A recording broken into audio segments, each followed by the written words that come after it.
రాజా రామ్మోహన్ రాయ్ జన్మించింది మే 22 ఆ మే 22 మాదిరి భాగ్యరెడ్డి వర్మ తెలంగాణ దళిత త్రయంలో ఒకరైన మాదిరి భాగ్యరెడ్డి వర్మ జయంతి కూడా మే 22 జీవ వైవిధ్య దినం కూడా మే 22 రాజా రామ్మోహన్ రాయ్ జయంతి కూడా మే 22 రాజా రామ్మోహన్ రాయ్ బెంగాల్లోని రాధానగర్లో 1772 మే 22న జన్మిస్తే ఆయన 1833 సెప్టెంబర్ 27న బ్రిస్టల్ నగరంలో మరణించాడు.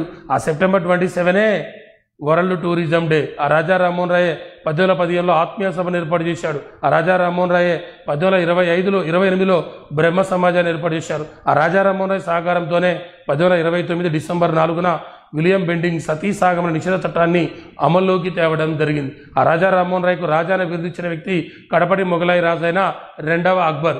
ఆ రాజా రామ్మోహన్ రాయ్ ఏర్పాటు చేసిన పత్రికలు 1 సంవాద కౌముది, 2 మిరాత్ ఉల్ అక్బర్, 3ది బంగాదూత, 4ది బ్రాహ్మణ సేవది అనే 4 పత్రికలు ఏర్పాటు చేశారు. ఈ రాజా రామ్మోహన్ రాయ్కి వ్యతిరేకంగా రాధాకాంత్ దేవ్ ప్రారంభించిన పత్రిక సమాచార చంద్రిక అనే పత్రిక.